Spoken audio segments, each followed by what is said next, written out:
Bienvenue sur le podcast du flux libre instinctif, le premier podcast dédié à ce sujet, aux menstruations et à tous les sujets complémentaires qui pourraient vous permettre de mieux vivre et mieux comprendre vos règles. Je suis Mélissa Carlier, spécialiste du flux libre instinctif, autrice du guide du flux libre instinctif aux éditions Jouvence, kinésithérapeute et conseillère formatrice en symptothermie moderne, autant dire que je suis spécialiste du cycle menstruel. Depuis 2018, je réalise un travail de recherche, d'exploration et de formation autour de cette thématique qui est devenue mon sujet de prédilection numéro 1. Mon but, que vous osiez changer de regard sur vos menstruations afin de les vivre comme un cadeau et plus comme un fardeau, et même dans le plaisir, et oui j'ai dit plaisir et le confort, grâce à la méthode du flux libre instinctif qui va vous permettre notamment de vous reconnecter à vos sensations pour apprendre à libérer votre sang de manière autonome, consciente et volontaire directement aux toilettes. Alors, prête à tenter l'aventure ? Bonjour à toutes. Aujourd'hui, dans ce podcast, j'aimerais vous poser la question suivante. Le flux libre instinctif est-il du free bleeding ? Désolée pour l'accent désastreux que je peux avoir en anglais. Bon, aujourd'hui j'aborde cette thématique que je trouve très importante parce que en français, on utilise le terme de flux libre instinctif pour parler du fait de gérer, de maîtriser son flux menstruel et de le libérer de manière volontaire et consciente aux toilettes. En anglais, dans d'autres pays, en Espagne, en Allemagne, etc., on n'utilise pas le terme free instinctive flow ou flux libre instinctif qui est français, mais on va utiliser le terme free bleeding.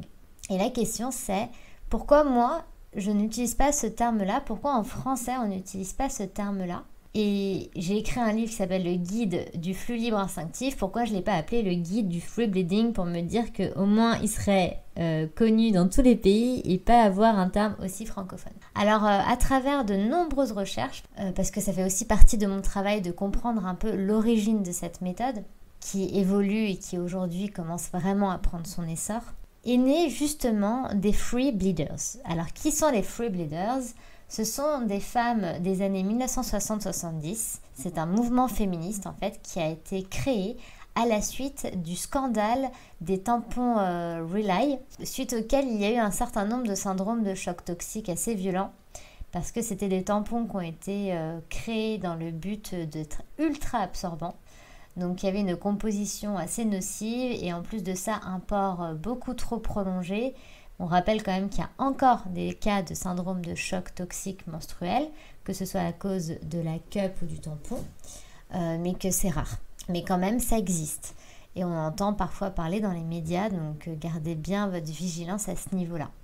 Bref, à cette époque-là, en fait, le féminisme était à la base lié à la deuxième vague féministe, c'est-à-dire plus un courant de femmes qui se battaient pour leurs droits fondamentaux, de pouvoir travailler librement, de pouvoir avoir les mêmes droits que les hommes, etc. Puis il y a eu une espèce de troisième vague féministe liée à différents scandales qui là a touché un petit peu plus l'activisme menstruel, donc c'est la vague féministe que l'on est en train de vivre, et l'éducation menstruelle entre autres, et notamment ce courant-là qui est né de ce scandale des tampons. Et donc les free bleeders, c'est les premières femmes qui ont dit qu'elles ne voulaient plus porter de produits qui pouvaient être toxiques ou nocifs pour leur corps, comme les tampons. Mais en plus de ça, qu'elles en avaient marre que les menstruations soient tabous, qu'elles voulaient déstigmatiser ça, elles en avaient marre qu'on dise qu'elles étaient impures pendant leurs règles. Bref, elles ont pris le parti de laisser leur sang couler librement le long de leurs cuisses. C'était le free bleeding, c'est le saignement libre, je laisse couler librement mon sang. Bon, alors on voit que laisser le sang couler librement sur les jambes sans utiliser de serviette, c'est pas non plus la pratique du flux libre instinctif. Mais je vais en venir au fait. Donc ces femmes-là l'ont fait plus dans un mouvement de manifestation, c'était de protestation plutôt. Et à la suite de ça, ce qui s'est passé, c'est qu'il y a eu la naissance des réseaux sociaux. Et parmi ces femmes-là, il y a eu différents types de faits, d'événements assez marquants.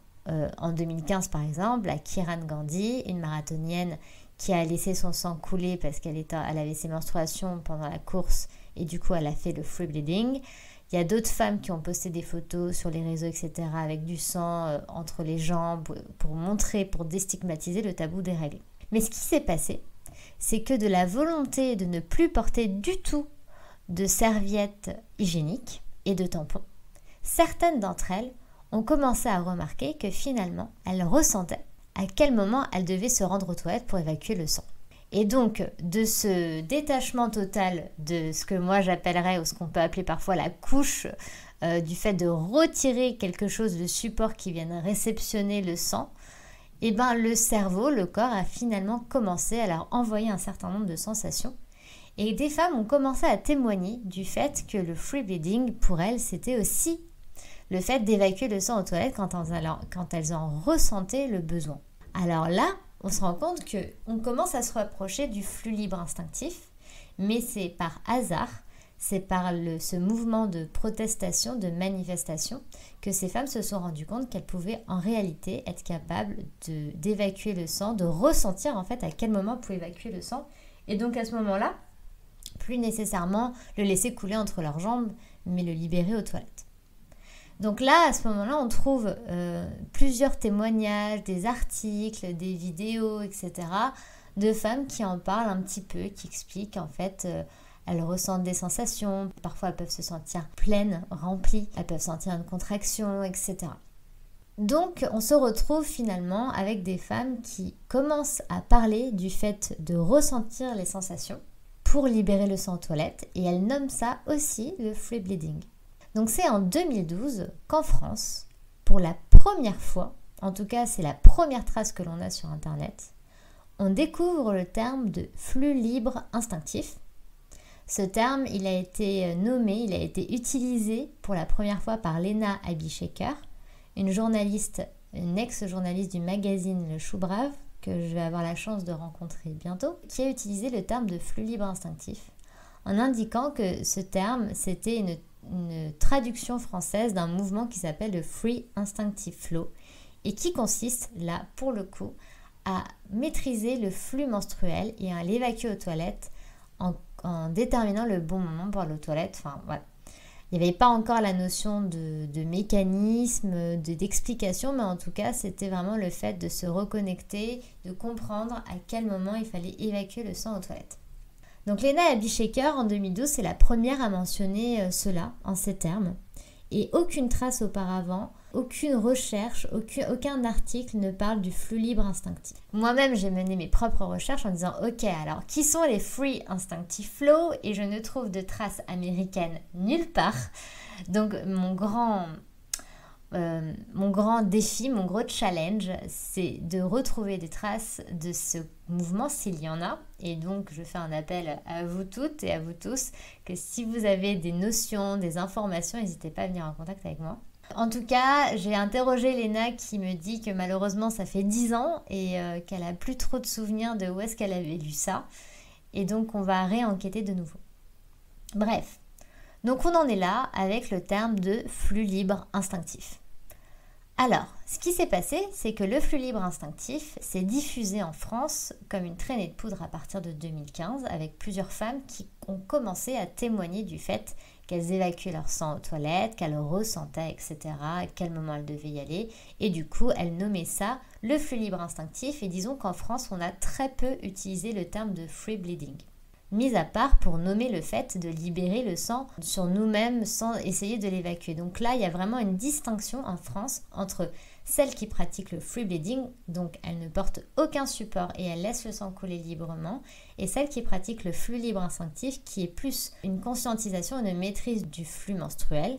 Ce n'est pas un mouvement de protestation, c'est juste une nouvelle capacité que l'on apprend à développer. Et là, on a le droit de porter des serviettes, des culottes menstruelles, etc. Moi, je conseille tout le temps de porter une culotte menstruelle par sécurité. Mais en tout cas, il n'y a pas de notion de se passer totalement de support par principe, disons, ou par mouvement protestataire.